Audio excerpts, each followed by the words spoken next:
Hola, ¿cómo están? Les damos la bienvenida a medianoche, 1 de la madrugada con 22 minutos y seguimos a lo largo de toda esta transmisión revisando lo que está ocurriendo en Ucrania. Hace un par de horas nada más se reportaron varias explosiones en Ucrania, en territorio de la capital, específicamente en el sector de Kiev. Se reportó también algo que en algún momento fue bastante confuso, que las autoridades ucranianas aseguraban haber derribado una aeronave rusa. Sin embargo, horas después surgió una información completamente contraria, que habría sido fuerzas rusas que habrían derribado un avión ucraniano. Además, se reportó también una detonación en un edificio residencial de 9 pisos y aún no está claro también si es que esto corresponde a una aeronave que se pudiera haber estrellado en ese sector o un misil que pudo haber caído también en esa zona debido a estos intensos ataques que se registraron durante esta madrugada, específicamente en la capital Kiev. Esto ya viene decantando desde el inicio de estas operaciones militares en territorio ucraniano por parte de Rusia. Esto comenzó principalmente debido y justificado por el presidente Vladimir Putin por la desnazificación, lo menciona tal cual, y también la desmilitarización del territorio ucraniano. Originalmente estaba previsto que esta incursión rusa comprendiera solo el territorio compuesto por el Donbass, que es donde están las autoproclamadas repúblicas independientes de Donetsk y Lugansk. Sin embargo, esto durante la jornada fue evolucionando y pudimos ser testigos de cómo las fuerzas rusas comenzaron a ingresar hacia territorio ucraniano, no solo desde el límite con Ucrania ubicado en el área de Donbass, sino más bien ingresando desde territorio bielorruso en el norte de Ucrania, hacia el norte de Ucrania, y también desde el sureste en el territorio comprendido desde Crimea, que es esta península anexada por Rusia el año 2014 y que marca también una etapa previa de este conflicto bélico que nos tiene hoy en día dando cuenta de estos bombardeos que se registraron hace algunos minutos en la capital Kiev. Estamos en contacto junto a nuestro compañero Rodrigo Pérez, que está en la sala de redacción de Canal 24 Horas, que también nos va a dar y que nos va a acompañar a lo largo de toda esta edición de medianoche para conversar sobre los últimos antecedentes, que es lo último que se sabe, las últimas reacciones también por parte de la comunidad internacional respecto al aumento de las ya drásticas sanciones que se habían anunciado previamente. ¿Cómo estás, Rodrigo? Muy buenas noches. ¿Cómo estás, Marco? Un gusto de saludarte. Muy buenas noches. Hemos estado muy pendientes durante toda esta jornada, también durante esta noche, a las distintas situaciones que han ocurrido en Ucrania y también con los movimientos que se han estado concretando durante estas últimas horas. Ya lo estabas tú mencionando, estos ataques que se han registrado en Kiev. Justamente lo que estamos observando en la imagen en vivo, en directo de Kiev, un punto muy importante donde no hay movimiento, obviamente, en este lugar, pero sí los distintos registros que hemos logrado recopilar durante estas últimas horas muestran que han ocurrido distintas situaciones. Allá exactamente, para que ustedes sepan, son las 6:25 horas. En muy pocos minutos más ya comenzará también a salir el sol y hay que también ver cómo va a estar la ciudadanía, cómo van a estar todas las personas llevando adelante este nuevo día. Los estuvimos incluso viendo, los distintos registros, personas que estaban refugiadas en las estaciones de metro buscando distintas formas de refugiarse, ¿no?, ante estos ataques que ya han dejado a personas lamentablemente fallecidas, incluso en estos últimos ataques que estuvimos mostrando que han ocurrido en Kiev.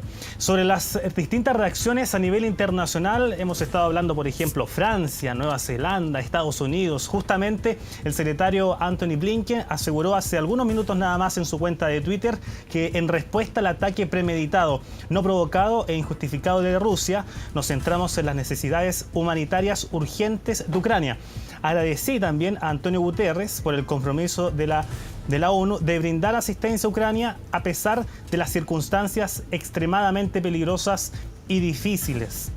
Recordemos también que ha existido una propia respuesta por parte del propio presidente ucraniano, donde él ha estado solicitando colaboración internacional, ha estado incluso también haciendo un llamado a los distintos países a que puedan apoyar en parte. Y las últimas informaciones que se han conocido en estos últimos minutos, le estuvimos contando que se informaba que un avión ruso se habría estrellado contra un bloque de apartamentos en Kiev, donde ahí incluso se había reportado de personas que habían estado fallecidas o no, y también estas respuestas internacionales. Por ejemplo, el presidente francés Emmanuel Macron dijo hace algunas horas atrás que llamó al presidente ruso Vladimir Putin. Dice que el líder ucraniano le pidió que contactara a Putin porque las llamadas de Zelensky no estaban llegando. Y Macron dice también que llamó a Putin para pedirle que detuviera las operaciones militares y que la llamada fue franca, directa y rápida. Hay, sin lugar a dudas, consternación, llamado a que de una vez por todas todo termine esta situación, pero sin duda alguna hemos estado viendo estas imágenes, estas situaciones muy complejas y estos ataques que han ocurrido entonces en este punto de Ucrania, Marco. Claro, Rodrigo, y es parte de una escalada de tensión que se venía ya registrando desde hace algunas semanas, en un principio por la intención de Ucrania de hacerse parte de alguna forma de la OTAN, de llegar a formar parte de este grupo de coordinación internacional, de este acuerdo. Después esto fue evolucionando también y las pretensiones rusas comenzaron a criticar, por ejemplo, la situación en el área del Donbass, esta parte oriental de Ucrania, donde están las autoproclamadas repúblicas independientes de Lugansk y de Donetsk. Y este fue el motivo, al menos la excusa, la razón que utilizó Vladimir Putin hace ya 24 horas, poco más de 24 horas prácticamente, de anunciar esta operación militar en territorio ucraniano. Él decía que recibió el llamado de los líderes prorrusos en Lugansk y Donetsk, y es por eso que él decide en ese momento iniciar esta operación militar en esta área del mundo. Vemos ya en la parte superior izquierda de la pantalla cómo se van poco a poco apagando las luces. Comienza a amanecer lentamente en Kiev, en Ucrania, que durante esta madrugada, sufrió bombardeos en distintos puntos de la capital del país. Ahí vemos, esto es imagen completamente en vivo que nos llega a través de las agencias internacionales, una imagen panorámica de Kiev a esta hora de la madrugada. 6 de la mañana con 29 minutos en Kiev, una ciudad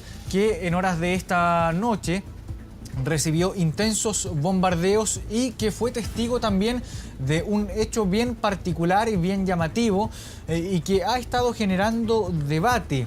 ¿Por qué? Se informó por parte del Ministerio del Interior ucraniano que se había derribado un avión ruso sobrevolando Kiev. Pocas horas después se informó todo lo contrario, que era un avión ucraniano derribado por los rusos. Eso aún está en la incógnita, es una información en desarrollo. Lo cierto es que nosotros pudimos ver también imágenes de cómo se registra la explosión de este aparato aéreo, que aún no se logra determinar entonces si era ruso o si era ucraniano. También vimos imágenes de una detonación en un edificio residencial de 9 pisos, que tampoco está claro si es que corresponde, por ejemplo, a la propia aeronave que habría sido derribada sobre el espacio aéreo de Kiev, o si por el contrario hubiera sido consecuencia esto de el envío, uno de los tantos misiles que impactaron a la capital ucraniana por parte de las tropas rusas, que ya comenzaron hace más de 24 horas esta incursión militar en territorio ucraniano, inicialmente desde el Donbass, en la región oriental de Ucrania, que limita específicamente con Rusia, y que luego fue evolucionando en su estrategia militar rusa para posteriormente hacernos testigos de, por ejemplo, el ingreso de tropas desde el norte, es decir, desde Bielorrusia, y también desde el sureste por el área de Crimea, que es la península que fue anexada el año 2014 por parte de Rusia. Estamos también, y vamos a incluir en esta conversación junto a Rodrigo Pérez desde la sala de redacción, vamos a tomar contacto también con Matthew González, analista internacional, con quien vamos a estar abordando la situación que afecta en estos momentos a Ucrania, las distintas consecuencias que tiene esto, consecuencias económicas, consecuencias geopolíticas, las reacciones que adopta la comunidad internacional, y qué es tratar de desenredar, desenmarañar, descifrar qué es lo que podría llegar a ocurrir, qué es lo que podemos esperar, hacia dónde se van moviendo las piezas de este complejo tablero que tenemos ahora en el mundo. Tomamos contacto entonces con Matthew González. Muchas gracias por acompañarnos, Matthew. Buenas noches. Buenas noches. Matthew, primero, ¿en qué escenario está actualmente Ucrania ahora, en estos momentos, a la 1 de la madrugada con 32 minutos, acá en Chile, a las 6:30 de la mañana en Ucrania? Porque durante esta madrugada hemos sido testigos a través de las redes sociales, las imágenes que nos llegan también a través de las agencias internacionales del bombardeo de la capital ucraniana. ¿Cómo está el tablero actualmente? ¿Hacia dónde se orienta el objetivo que tiene Rusia dentro del territorio ucraniano? Bueno, primero que nada hay que tener siempre mucho cuidado de que en una situación tan dinámica como esta, y en la cual también hay muchas cosas que no sabemos, siempre es difícil decir con certeza y con claridad qué es lo que está pasando. Toda guerra, como se dice, en una guerra la primera víctima es la verdad, entonces estamos en esa situación. Ahora sí podemos saber, sí podemos conocer algunas cosas. Lo primero es que se está cumpliendo lo que planteó la inteligencia estadounidense, que uno de los objetivos centrales de esta invasión rusa es un cambio de gobierno en Kiev.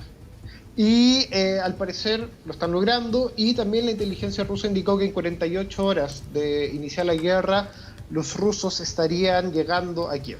Y al parecer eso es lo que va a pasar. O sea, ¿cómo, perdón, podrías repetir, Matthew, la última frase que dijiste? Sí, por supuesto, ningún problema. Que la inteligencia estadounidense había indicado que los rusos, 48 horas después de iniciado el ataque, estarían llegando a Kiev.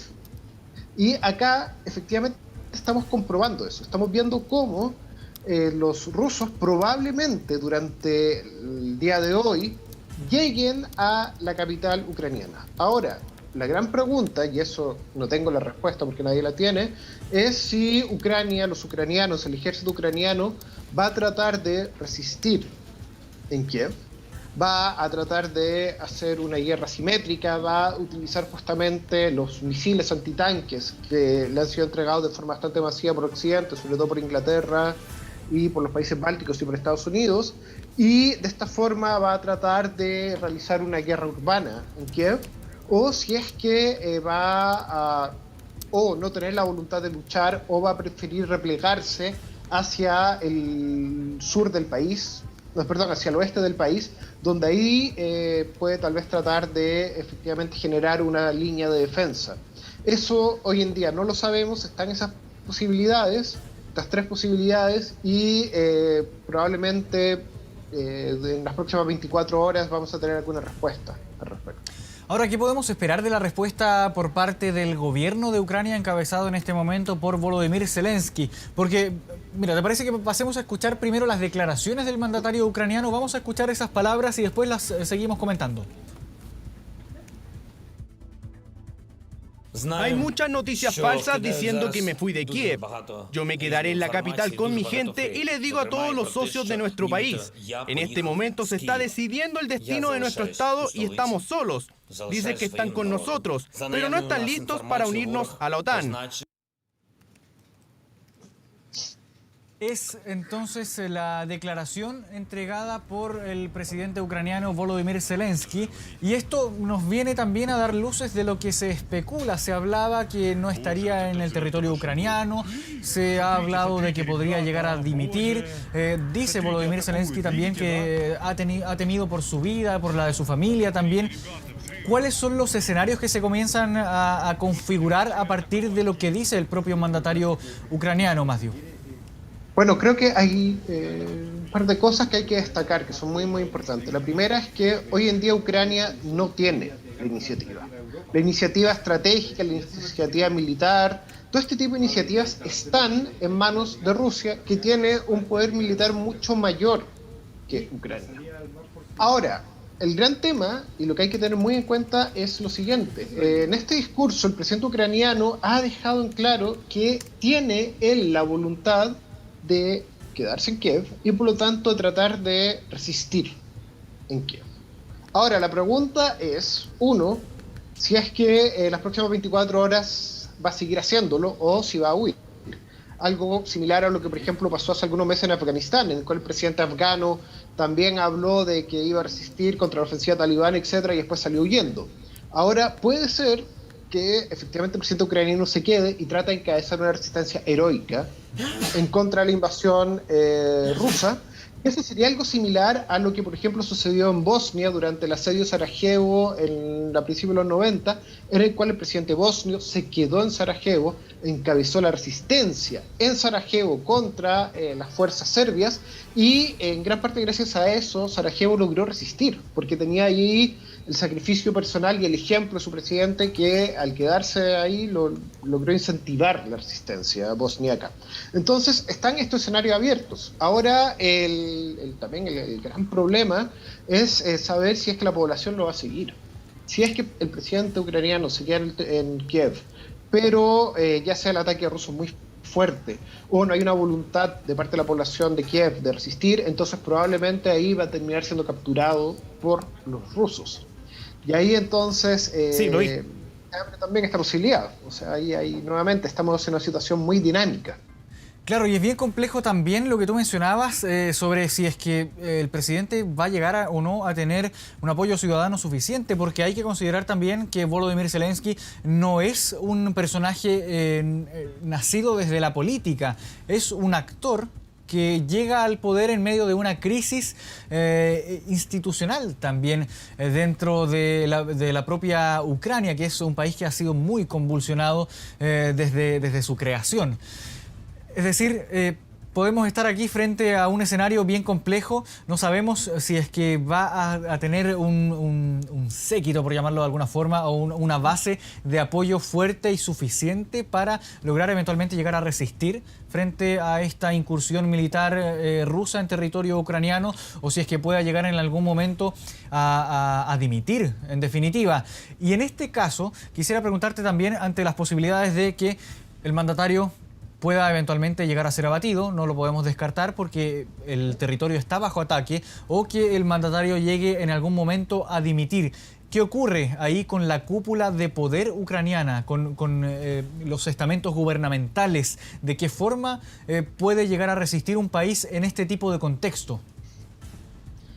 Mira, una pregunta muy interesante. De partida, Estados Unidos le entregó a la expresidenta Bachelet una lista que había obtenido la inteligencia estadounidense con los nombres de distintas personalidades ucranianas que estaban destinadas a ser asesinadas por Rusia, porque eran consideradas como un peligro. Y esto nos recuerda que cuando la Unión Soviética con Stalin invade la parte del este de Polonia, los soviéticos tenían una lista similar y ejecutaron una serie de masacres en Polonia siguiendo una lista de este tipo. Ahora, siempre hay que tener cuidado. Puede ser que esta lista sea una invención estadounidense o no lo podemos saber, pero en el caso de ser real es un tema extremadamente grave. Nuevamente, ¿qué es lo que va a pasar con el gobierno ucraniano? Es muy difícil responder. La inteligencia británica había indicado hace algunas semanas que los rusos tenían planeado instaurar un gobierno títere en Kiev y que este gobierno iba a estar encabezado por un diputado de un pequeño partido prorruso.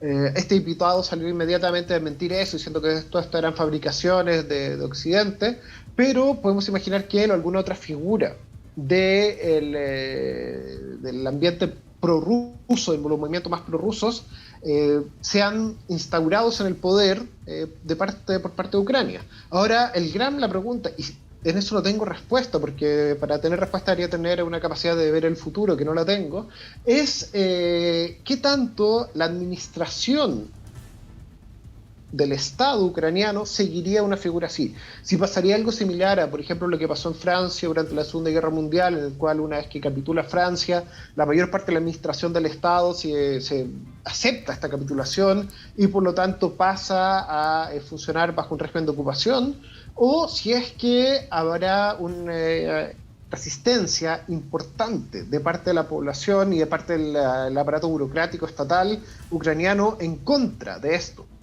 Y nuevamente acá tenemos un problema muy grande, y es que también existe la posibilidad de que haya una especie de división de Ucrania, en el cual la parte oriental de Ucrania resista, no resista, sino que se una. ¿Por qué? Porque hay minorías rusas importantes, porque hay una cercanía con Rusia mucho más grande, y la parte occidental de Ucrania ella resista. Y ahora también está el problema, que es que no sabemos cuál es el objetivo militar exacto de Rusia, si es simplemente llegar a Kiev y conquistar solo el este de Ucrania, o si es dominar el conjunto del país.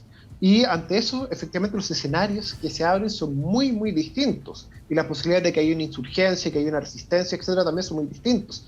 También va a depender mucho de lo siguiente, y es que si es que se produce un asedio a Kiev, y Kiev, la población en Kiev, el ejército, etcétera, trata de resistir y logran resistir, el número de pérdidas civiles, el número de civiles muertos va a ser probablemente muy grande. Vamos a hablar del combate en medio urbano, es un combate que genera una gran cantidad de víctimas civiles. Entonces, si es que con los medios actuales todos estos muertos civiles empiezan a aparecer en todos los teléfonos, en todas las pantallas del mundo, la propaganda rusa ahí sufriría un golpe muy, muy grave, y también probablemente va a servir para crear un espíritu nacionalista en Ucrania, no solo en la parte occidental de Ucrania, sino que en el conjunto de Ucrania. O sea, si es que ven que empiezan a masacrar los rusos civiles de forma masiva, si es que instauran un gobierno títere muy impopular, etcétera, puede pasar eso. Claro, es parte y de los... hay que recordar algo. Las identidades nacionales son identidades que no son identidades fijas, sino que son identidades que se van creando por procesos históricos. Y efectivamente, muchas veces las guerras en contra de un país, basta pensar lo que sucede en nuestro país con la guerra contra la Confederación Peruano-Boliviana en el siglo XIX, en el cual justamente esta guerra permite crear el sentimiento patrio, que antes no existía de forma tan profunda. Una guerra puede crear un sentimiento patrio. Ahora todo va a depender de la violencia del ocupante ruso, va a depender también de qué tanto los ucranianos en un principio resisten, etcétera. Entonces estamos en un escenario que hay muchas posibilidades muy distintas abiertas. Ahora, Matthew, pasemos también a hablar de la reacción por parte de Occidente. Aquí vemos y hemos visto una escalada desde, bueno, en realidad a partir de esta semana, una escalada en, aparte de la tensión, paralelamente, de sanciones económicas y administrativas. Vamos a tomar contacto con Rodrigo Pérez, que está también en la sala de redacción. Nos va a contar un poco cómo se ha ido configurando este incremento en las sanciones económicas y administrativas. Vamos a revisar también algunas declaraciones y luego lo comentamos. Vamos contigo, Rodrigo. Perfecto. Sí, ¿cómo están? Hemos estado entonces revisando el contexto, pero esto también ha significado algunas reacciones internacionales y todas, absolutamente todas, hay que decirlo, han rechazado toda esta situación. Durante esta jornada todos estábamos muy expectantes a las declaraciones que podía haber dado Joe Biden, el presidente de los Estados Unidos, y las dio, donde condenó esta acción de Rusia. Y por otro lado, dijo algunas sanciones, por ejemplo, acordamos imponer paquetes de sanciones y otras medidas económicas devastadoras para conseguir que Rusia rinda cuentas. Estamos del lado del valiente pueblo de Ucrania, indicó. El G7 también, las máximas 7 potencias del mundo, condenaron a sí mismo. De esto tras una reunión virtual que se desarrolló, donde ellos indicaron también su apoyo y solidaridad inquebrantables. Durante estas últimas horas también han salido y han surgido distintas declaraciones de autoridades de Francia, por ejemplo, también la propia primer ministra de Nueva Zelanda, estamos hablando de Jacinta Ardern, donde ella dio también algunas sanciones que se han establecido desde Nueva Zelanda. Incluso nosotros tenemos sus declaraciones, vamos a escucharlas de inmediato.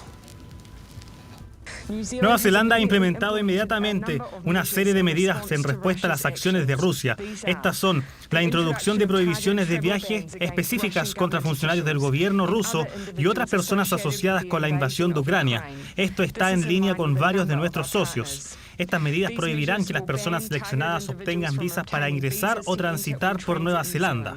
En segundo lugar, la prohibición de exportaciones de bienes a las fuerzas militares y de seguridad rusas. Y en tercer lugar, la suspensión de las consultas bilaterales de Cancillería hasta un nuevo aviso. Ahí están las declaraciones que han entregado, en este caso desde Nueva Zelanda, y que también han sido desde varios puntos del planeta. Incluso el propio presidente de Francia, Emmanuel Macron, bien digo, también entregaba parte de aquellas, ¿no? Incluso nosotros tenemos sus declaraciones que él entregó también durante estas últimas horas. Vamos a escucharlas a continuación.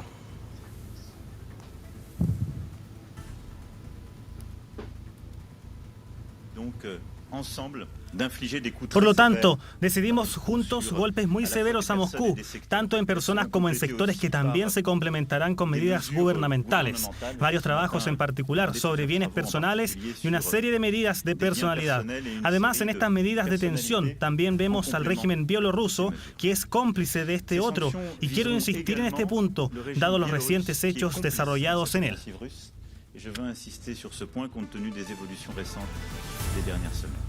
Claro, y esas eran las palabras de Emmanuel Macron, todo esto en el contexto de la más reciente cumbre de la Unión Europea, donde se anuncian, aparte de todas las sanciones que nos mencionaba Rodrigo Pérez, otras nuevas, el endurecimiento de sanciones también. Por ejemplo, el 70% del mercado bancario ruso y empresas estatales clave con sanciones. También sanciones para el sector energético con el objetivo de influir en un área de beneficios para Rusia. Instaurar también prohibiciones a exportaciones del sector petrolífero para imposibilitar a Rusia mejorar sus refinerías. Prohibición de venta de todo tipo de aviones y equipos a compañías aéreas rusas. Limitar el acceso ruso a tecnología crucial como semiconductores o software moderno, además de impedimentos y restricciones respecto a visas, impidiendo que diplomáticos, grupos relacionados y personas de negocios rusos no puedan acceder a la Unión Europea. Hay declaraciones también de la presidenta de la Unión Europea, Ursula von der Leyen, la vamos a escuchar también a continuación. Nuestra unión es nuestra fuerza, el Kremlin lo sabe y ha intentado dividirnos, pero ha fallado absolutamente, puesto que ha conseguido exactamente lo contrario. Estamos más unidos y determinados que nunca, y para finalizar estos eventos, efectivamente, marcan el inicio de una nueva era, y debemos ser muy claros con nuestro análisis. Putin está intentando subyugar a un amigable país europeo, e intenta redibujar el mapa de Europa a la fuerza. Él debe y va a fallar. A friendly European country. Y todo esto viene a representar lo que ha sido en definitiva la respuesta que ha tenido Occidente en general, la comunidad internacional. Hablamos de Estados Unidos, la OTAN por otra parte, la Unión Europea, Gran Bretaña también, que ha consistido principalmente no en envío de tropas, no en confrontación directa con Rusia en territorio ucraniano, sino más bien con endurecimiento de sanciones económicas, y que hemos visto que no ha tenido aparentemente hasta el momento el efecto deseado. Matthew, ¿qué lectura podemos realizar respecto a esta respuesta de parte de la comunidad internacional frente a la invasión rusa de Ucrania, considerando que la única respuesta hasta el momento ha sido más que nada implementar y endurecer sanciones económicas y administrativas? Sí, mira, dos cosas al respecto. Primero, no es la única respuesta, porque también ha habido de parte de Occidente un envío bastante importante de armas a Kiev, y eso es algo que hay que destacar. O sea, el hecho de que el ejército ucraniano hoy tenga una serie de misiles antitanque, los misiles Javelin, es una ayuda occidental muy, muy importante, y que puede generar bajas muy grandes dentro del ejército ruso. También el hecho de que el ejército ucraniano tenga misiles Stinger, que son misiles antiaéreos, y que sobre todo son muy efectivos contra los helicópteros, que vuelan a baja altitud. Entonces ahí hay una serie de posibilidades, y Occidente ha dado armas a Ucrania. Ahora, bueno, la pregunta es si es que en caso de que hay una insurgencia ucraniana, Occidente está dispuesto a armar esta insurgencia desde Polonia y desde Rumanía, porque ahí entraríamos entonces en un escenario que es bastante distinto. ¿Y en qué consiste, perdón, Matthew, ese posible escenario que se vislumbra también?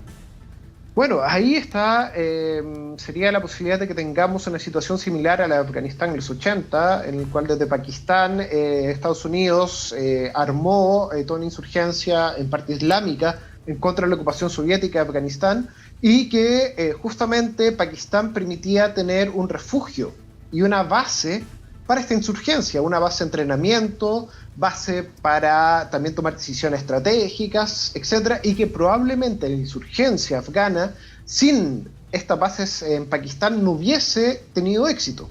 Y acá entonces, si es que existe la posibilidad de que haya una insurgencia ucraniana, esta, para ser exitosa, probablemente va a necesitar el apoyo y unas bases en Polonia. Claro, entonces ahí está el problema de Polonia se parte de la OTAN, Polonia se parte de la Unión Europea. Y Rusia, por lo tanto, debería pensarlo muy bien antes de lanzar y de amenazar Polonia, porque ahí sí se activa los acuerdos de defensa de la OTAN, que en cambio que Ucrania no tiene ninguno de esos acuerdos de defensa. Entonces ahí hay un primer punto que es muy muy importante a tener en cuenta, o sea, esta posibilidad de que Occidente siga apoyando una insurgencia ucraniana o siga apoyando un ejército ucraniano que logre resistir a este ataque ruso, que es poco probable, pero bueno, nunca se sabe, existe esa posibilidad. Y después sobre las sanciones económicas, Occidente no tenía otra opción, salvo perder toda credibilidad. Las sanciones, bueno, originalmente tenían un objetivo que era disuadir a Rusia a realizar esta acción. Rusia lo hizo. Entonces, bueno, un lado está no perder la credibilidad, pero también de otro lado es esperar que Ucrania logre resistir un cierto tiempo y que estas sanciones, que no van a generar daño en el corto plazo, pero sí en el mediano y sobre todo en el largo plazo, empiecen a dañar enormemente el régimen ruso. Acá hay que tener en cuenta algo. Ha habido manifestaciones en Rusia con más de 1.500 detenidos, y no solo en Moscú y en San Petersburgo, sino que en varias ciudades. Y uno de los puntos centrales del régimen de Putin es que ha llegado a un acuerdo tácito con la mayor parte de la población rusa, que es decirles, bueno, ustedes no se meten en política, nos dejan a nosotros hacer lo que queremos, pero nosotros les vamos a garantizar a ustedes la seguridad y también un cierto bienestar económico. Ahora, estas sanciones económicas pueden y van a dañar la economía rusa. Y también pueden generar, si la guerra perdura, si es que existe una insurgencia ucraniana importante, también el tema de la seguridad, o sea, van a empezar a haber soldados rusos que todos los días van a morir. Y si ese escenario se produce después de unos meses y dura unos meses, existe ahí la posibilidad de que el régimen de Putin termine estando en serios aprietos.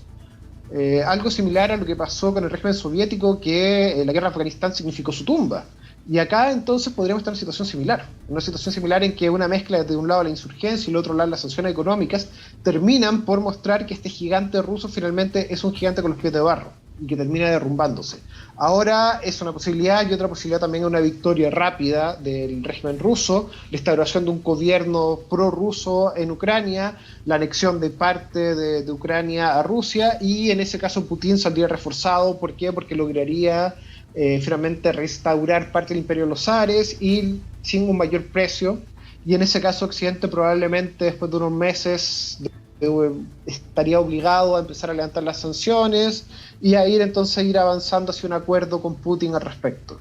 Ahora, este escenario, claro, escapa a nuestras manos y son escenarios posibles, que bueno, habrá que ver hacia dónde va la situación en los próximos días. Claro, es algo que sigue en desarrollo y que no tenemos cómo determinar o cómo establecer que esto vaya a ocurrir de una o de otra forma. Ahora, volviendo al tema de las sanciones económicas, ¿cuánto del impacto económico de estas sanciones administrativas y económicas también puede llegar a amortiguar la relación económica que tiene Rusia con China? Mira, es una buena pregunta. O sea, hay algunos temas que China no tiene cómo suplir. Todo el tema de la industria aérea, todo el tema también de software y de también ciertos elementos tecnológicos que China no produce. En ese caso no hay forma. También hay algunos elementos, por ejemplo, en la industria petrolera. Tú no puedes cambiar una pieza por otra así fácilmente, sino que tú necesitas ciertos conocimientos al respecto, y no es que tú puedas cambiar una instalación por otra. Entonces ahí China, claro, no podría jugar un rol tan importante. Ahora, en el aspecto financiero, Rusia desde 2014 se ha preparado para que su sector bancario sea finalmente aislado de Occidente. Y si bien va a ser doloroso para Rusia, probablemente no sea tan doloroso las sanciones bancarias. Justamente, sobre todo si China no se une a estas sanciones y permite finalmente que los bancos rusos comercien a través de China. Entonces ahí hay que tener en cuenta eso. Ahora también no sabemos bien hasta qué punto China está dispuesta a apoyar a a Rusia. O sea, la relación acá no es una, podemos decir que no hay un amor entre China y Rusia, sino que una relación pragmática de competir contra Estados Unidos. Pero si China considera que en algún momento el precio que tiene que pagar por apoyar a Rusia es mayor que los beneficios, o sea, no hay que dudar un segundo. China va a dejar caer Putin al segundo que hace ese cálculo. Hay pocos regímenes que son regímenes tan calculadores y tan carentes de toda ética como el régimen chino. Entonces, ahí el día que China considera que los costos son mayores que los beneficios, lo va a hacer. Ahora, claro, la pregunta, y nuevamente volvemos al escenario anterior, que es todo esto va a depender de la voluntad de resistencia ucraniana y de qué tanto finalmente los ucranianos logran instaurar y formar y luchar contra esta invasión rusa. Ahora, Matthew, ahondemos también en todo lo que es la retórica que ha utilizado Rusia, tanto a nivel interno como a nivel externo.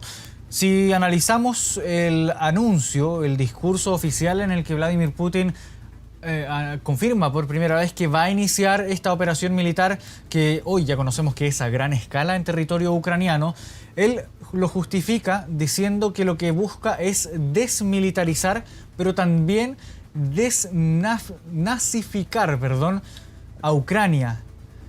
También ayer, antes de que se conociera esta invasión rusa en territorio ucraniano, el propio presidente ucraniano Volodymyr Zelensky les pide a los rusos en un mensaje enviado directamente al pueblo ruso, al ciudadano de a pie ruso, les pide que no los llamen nazis.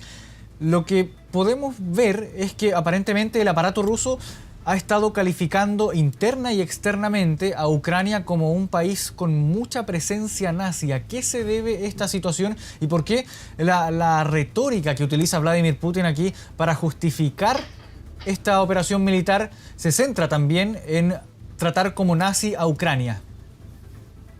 Bueno, ahí hay varios factores que hay que tener en cuenta. El primero es que durante la Segunda Guerra Mundial hubo parte, porque bueno, hay que recordar algo, en los años 30 Stalin ejecutó un genocidio en Ucrania, que era el Holodomor, en el cual, sobre todo en el campo ucraniano, estamos hablando de probablemente unos 2-3 millones de muertos. Ahí, bueno, las cifras son bastante complejas de llegar. Pero cuando se produce la invasión de la Alemania nazi en 1941 contra la Unión Soviética, hubo parte de la población ucraniana, sobre todo en los inicios, que apoyó la invasión. ¿Por qué? Porque consideraron que el régimen nazi iba a ser menos malo que el totalitarismo soviético, sobre todo, como les digo, después de este genocidio. Ahora, también los movimientos nacionalistas, hubo parte de los movimientos nacionalistas ucranianos que se unieron al ocupante nazi, sobre todo a nivel de la masacre de los judíos, y eso... Hubo efectivamente en la Segunda Guerra Mundial en Ucrania una parte de la población que fue filonazi y que fue muy antisemita. También por una tradición antisemita que existía en los países de Europa del Este. Dicho esto, sin embargo, también hubo toda una parte de la resistencia ucraniana que fue antinazi y antisoviética. O sea, hubo el Ejército de Resistencia Popular ucraniano que luchó contra el nazismo y contra el comunismo y que resistió hasta 1950. O sea, hubo una guerra de guerrillas en Ucrania hasta 1950 en contra, finalmente, de guerreros que habían luchado, de guerrilleros que habían luchado contra ambos totalitarismos. Ahora, cuando se produce en 2014 la revuelta de Maidán y la caída finalmente del régimen prorruso en Ucrania, hubo efectivamente ciertos nacionalistas ucranianos de simpatías nazis. Pero, ¿qué es lo que ha hecho la propaganda rusa hasta entonces? Ha utilizado estos grupos para tratar de decir que todo el nacionalismo ucraniano es filonazi, apoya a los nazis y todo eso. Y eso es una mentira. O sea, hay que decir las cosas como son. Eso es una mentira. Estos son grupos que existen, pero que son extremadamente minoritarios.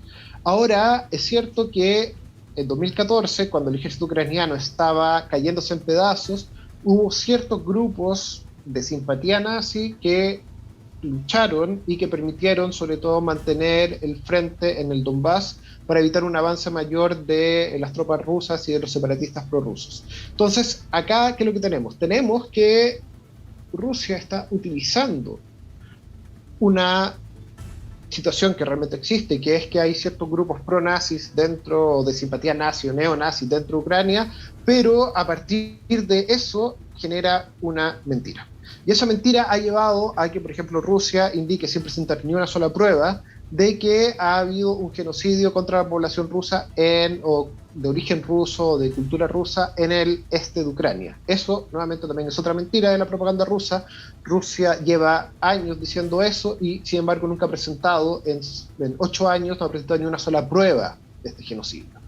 Y también lo otro que hay que tener en cuenta, y lo último que creo que es muy importante destacar, es que Putin es un presidente que ha basado su legitimidad, su apoyo en un discurso extremadamente conservador y nacionalista, y que también hay grupos neonazis en Rusia que apoyan a Putin, y que Putin ha dejado que estos grupos neonazis se desarrollen en Rusia. Entonces también acá tenemos un problema muy grande. Esta propaganda, este discurso ruso antinazi, si bien tiene un pequeño grano de verdad, es un discurso propagandístico que no tiene relación con lo que realmente sucede. Claro, es parte entonces de cómo se aborda este conflicto por parte del aparato ruso. Estamos conversando con Matthew González, analista internacional. Son las 2 de la madrugada con 3 minutos. Ya vamos a hacer una pausa y volvemos de inmediato para continuar analizando lo que está ocurriendo en estos momentos en Ucrania cuando ya amanece. Esta es imagen en vivo que nos llega desde Kiev. Vamos a la pausa y ya volvemos.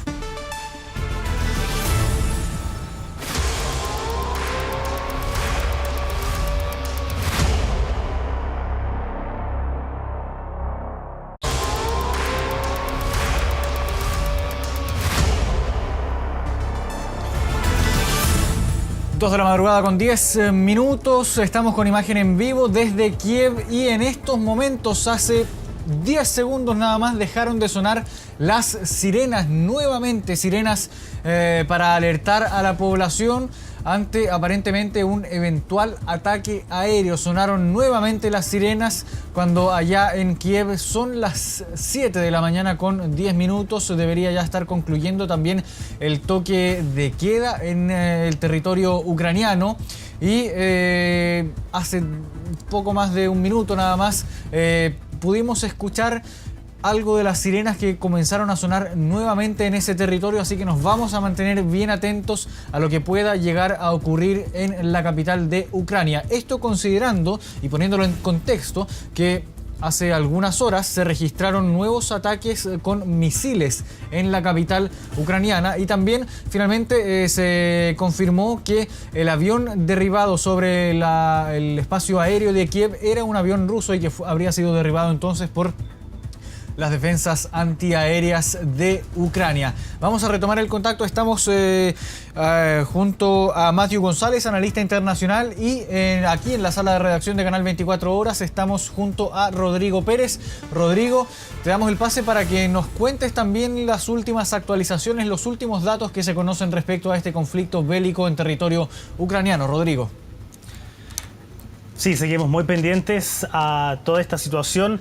Tú ya lo estabas comentando, estas sirenas que se dejaron de sentir hace algunos minutos nada más, pero que se escucharon en varias ciudades de Ucrania. Y eso también ha mantenido, obviamente, la preocupación de todas las personas. También la redacción internacional continúa a esta hora, ya en horas de la madrugada para nosotros.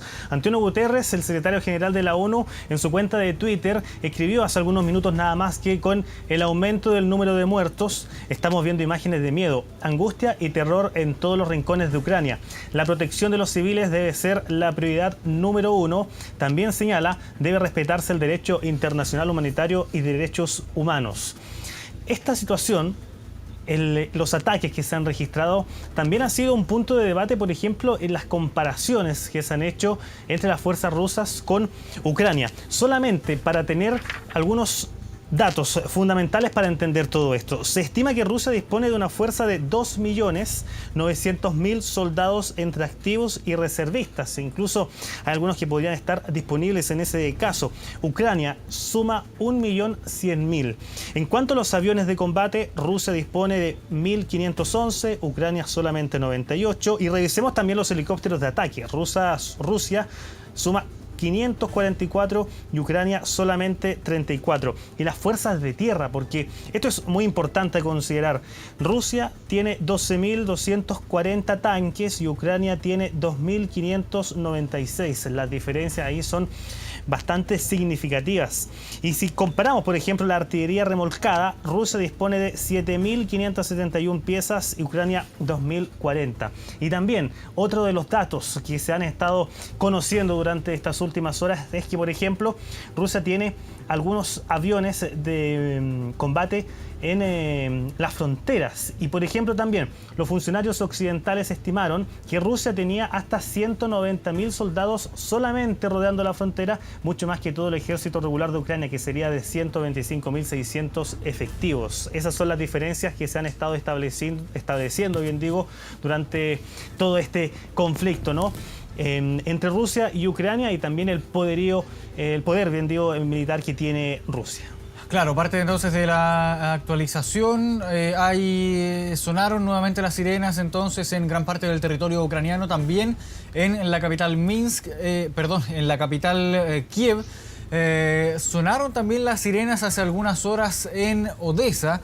Además, entonces es parte de lo que viene siendo esta nueva etapa en este conflicto bélico entre Rusia y Ucrania, y que en las últimas horas tuvo como principal foco los ataques con misiles hacia el territorio de la capital ucraniana, Kiev. Volvemos contigo, Matthew González, analista internacional, para conversar también sobre cuál es la relevancia de los acuerdos de Minsk, porque aparentemente fueron ignorados por Rusia, han sido desacreditados. ¿Qué ocurre finalmente con los acuerdos de Minsk y qué rol juegan en este conflicto que hoy tiene a la capital, Kiev, en este complejo escenario? Bueno, mira, los acuerdos están muertos. Eso ya está muerto y enterrados. ¿Por qué? Porque justamente estos acuerdos planteaban que las dos regiones separatistas tenían que volver a hacer parte del Estado ucraniano, y que por lo tanto a Rusia, al reconocer la independencia de estas dos regiones, ya pasa a ser algo... Rusia en los hechos destruye estos acuerdos. Ahora, claro, el argumento ruso, y en esto los rusos no están completamente equivocados, hay que decirlo, es que los acuerdos de Minsk, de hecho, tienen un problema muy grande, que era un problema de la ambigüedad. ¿Por qué? Porque de un lado el acuerdo planteaba que la constitución ucraniana tenía que ser modificada para darle una amplia autonomía a estas dos regiones, y también para asegurar una serie de elementos particulares que permitieran defender o permitieran finalmente mantener el carácter, la cultura rusa en esas zonas, y entonces que finalmente fuera una autonomía, como digo, muy muy amplia de estas regiones.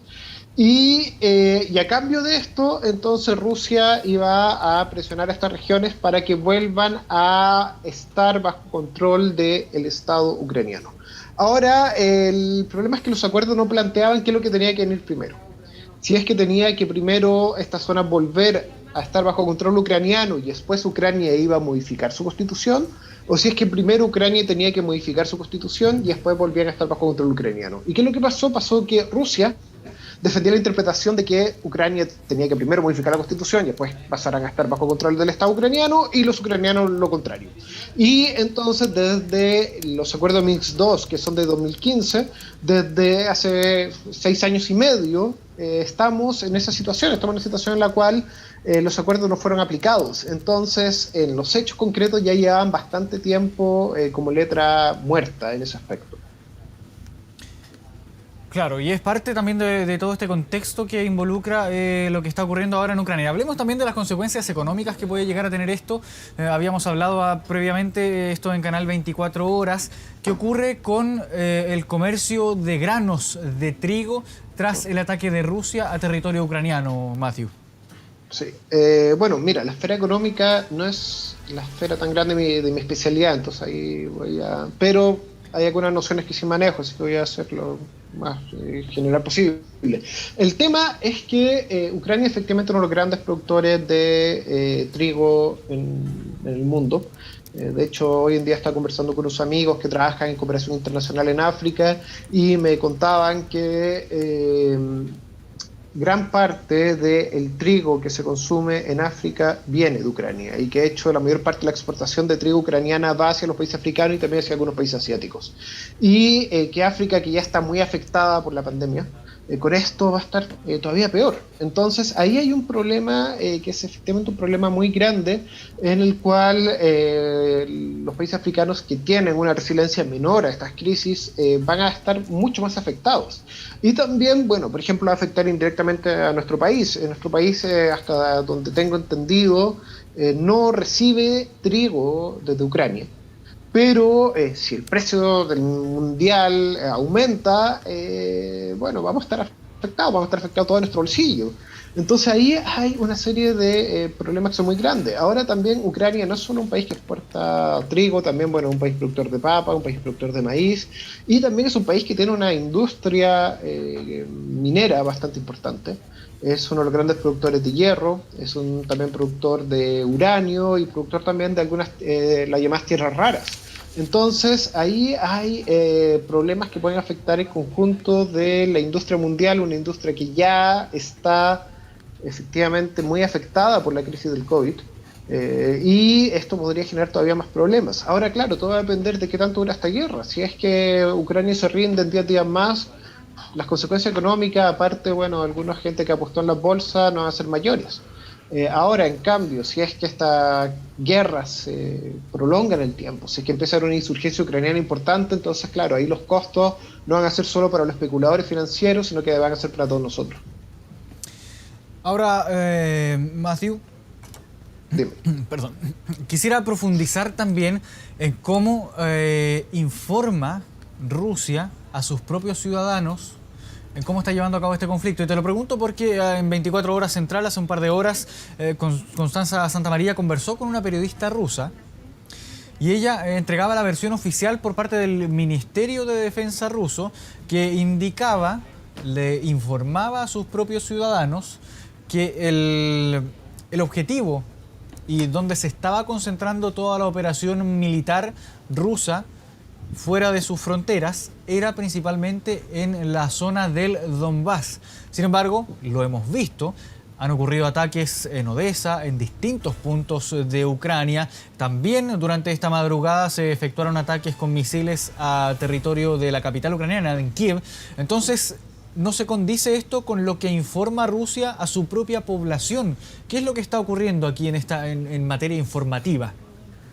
Bueno, hay que tener en cuenta algo. Rusia es un régimen, una autocracia, un régimen dictatorial, un régimen que, de hecho, podríamos calificarlo oligárquico. ¿Por qué? Porque el destino del país está controlado por un pequeño número de personas extremadamente ricas, que se hicieron ricas durante los años 90 y durante la primera década de este siglo, enriqueciéndose con la privatización de las industrias soviéticas, y que finalmente son ellos que controlan y que también son oligarcas que también vienen del ejército. O sea, acá hay que tener en cuenta esto. O sea, Rusia es un país que no es democrático, es un país en el cual la libertad de prensa no existe, y es un país en el cual desde hace ya, mientras más ha ido avanzando el régimen de Putin, más ha caído una represión muy, muy dura encima de la prensa. Basta pensar la cantidad de periodistas que han sido asesinados en Rusia, basta pensar la cantidad de personas que están en la cárcel en Rusia, que han tenido que exiliarse en Rusia, hasta pensar los asesinatos que ha hecho Rusia fuera, en territorio europeo,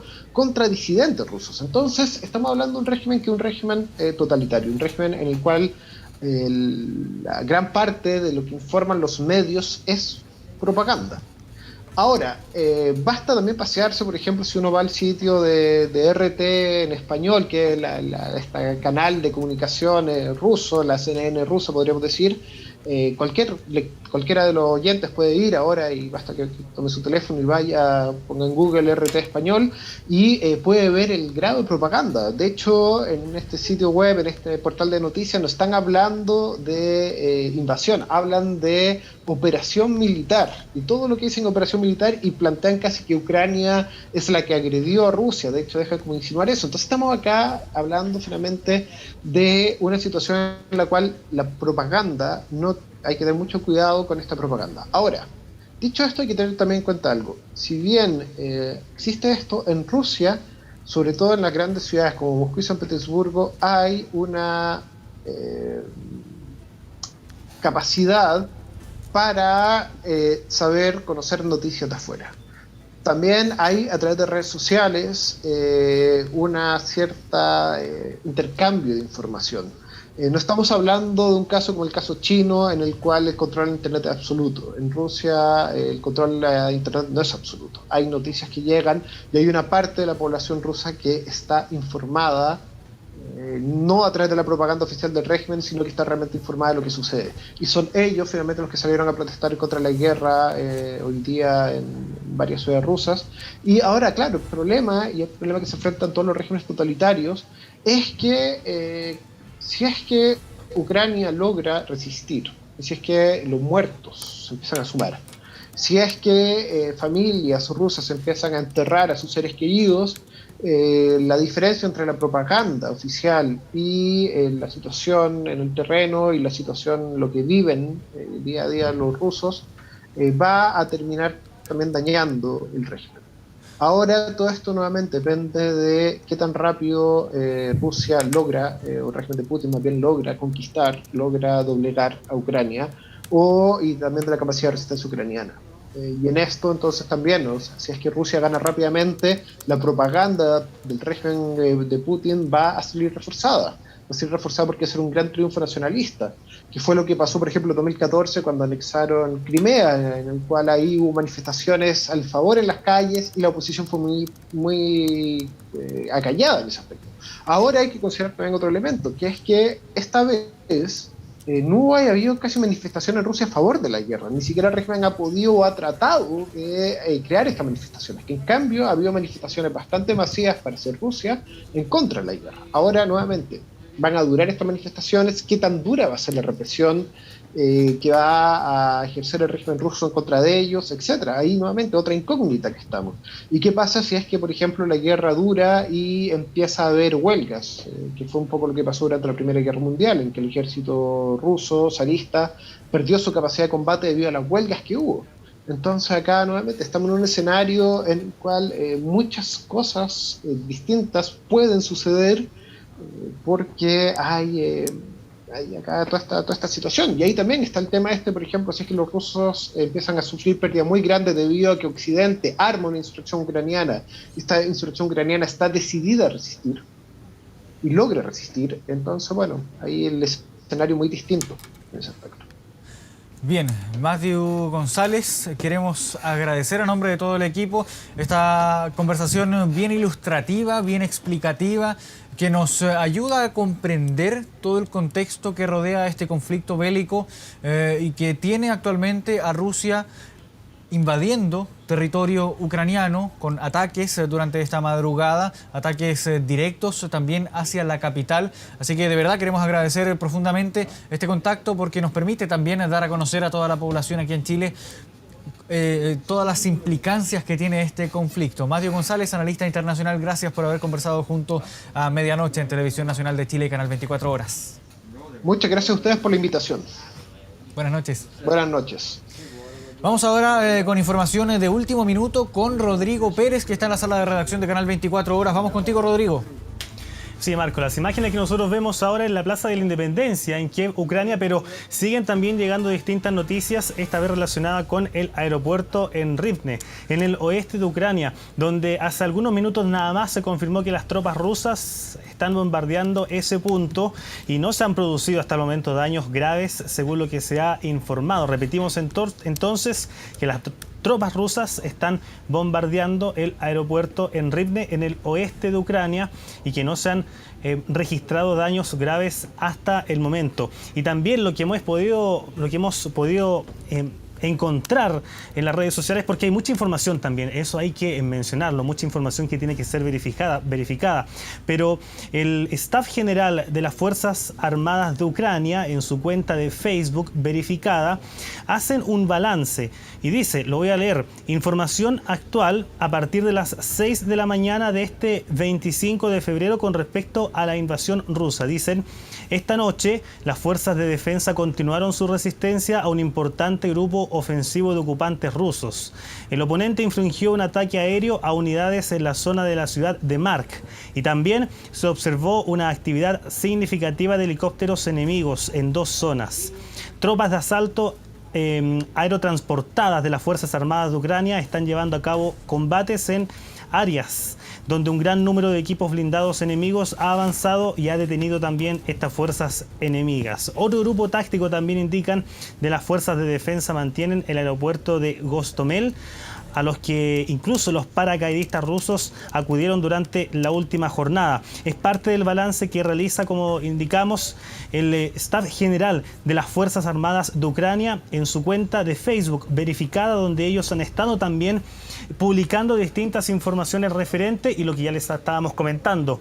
Este ataque que se ha registrado en este aeropuerto, en Rivne, en el oeste de Ucrania, donde hasta el momento, eso sí, no se producen daños graves y, como no, vamos a estar también muy atentos a eventuales informaciones de personas que eventualmente hayan resultado afectadas por estos distintos ataques que se han estado registrando durante estas últimas horas, no solamente en ese punto, sino que también en Kiev, ahí en Ucrania. Claro, Rodrigo Pérez, un territorio que está también, y por eso la preocupación, está muy cerca también de la frontera con Polonia. Y Polonia, recordemos, también es parte entonces de la comunidad internacional que ha condenado este ataque ruso sobre Ucrania. Gracias, Rodrigo, por esta actualización informativa. Mientras tú conversabas con nosotros, veíamos también una gráfica que se desplegaba automáticamente, dando cuenta de este sismo magnitud 5.2 que ocurrió a 15 kilómetros al este de Alto del Carmen. Información que sigue en desarrollo. Esto está completamente en vivo. Son las 2 de la madrugada con 29 minutos. Vamos a la pausa y volvemos de inmediato con más informaciones.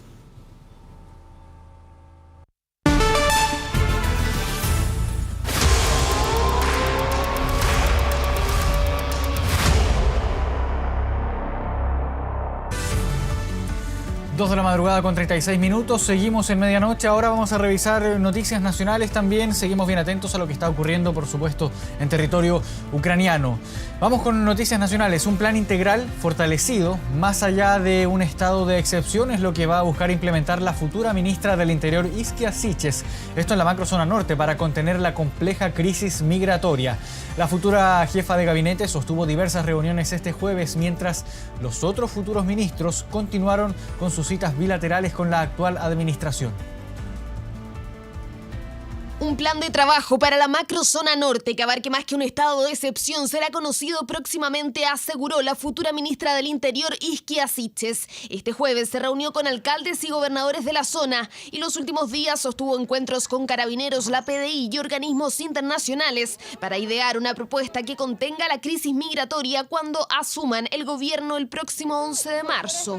Estoy esperando el retorno del presidente para mostrarle propuestas que tenemos. Esta semana esperamos cerrar una primer balance para que nos hagan sugerencias y mejoras al plan de acción que estamos delineando.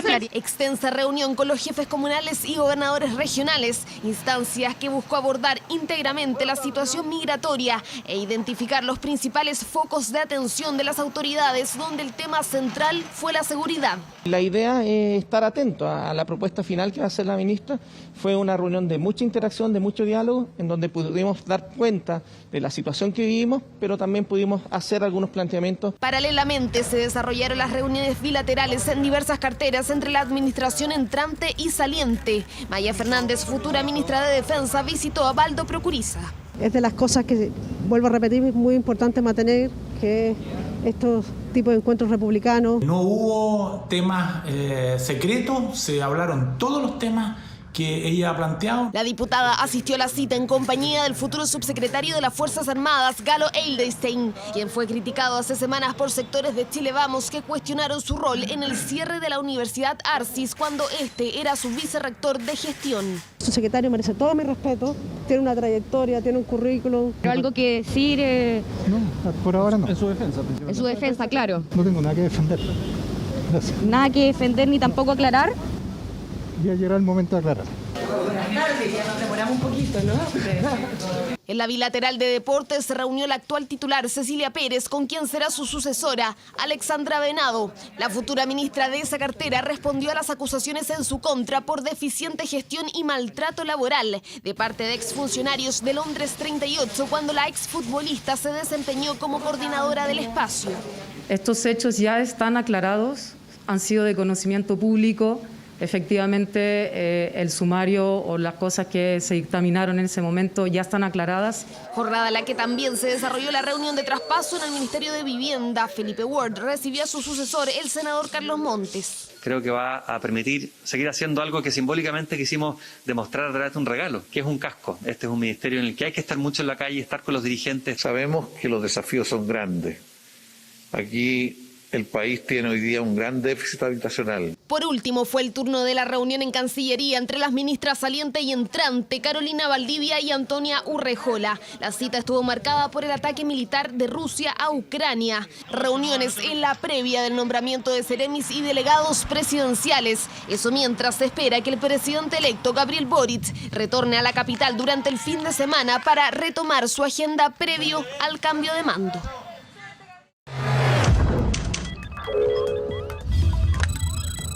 ...24horas.cl.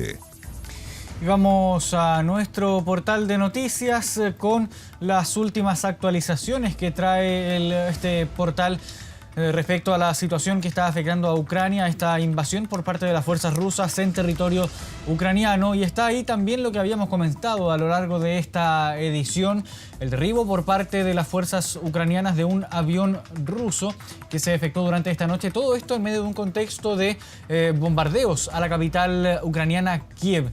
Todos los detalles están en nuestro portal www.24horas.cl y nosotros vamos a quedar bien atentos a lo que siga ocurriendo en la capital de Ucrania. Esa es imagen en vivo, ya amaneció. Tienen 5 o 6 horas más en Ucrania que nosotros aquí en Chile. Y es parte entonces de lo que ha estado ocurriendo. Nos vamos a mantener bien atentos a lo que ocurra ante cualquier nueva información. Vamos a estar, por supuesto, en Canal 24 Horas con todos los detalles en vivo. Que tengan una excelente jornada este viernes. Muy buenas noches.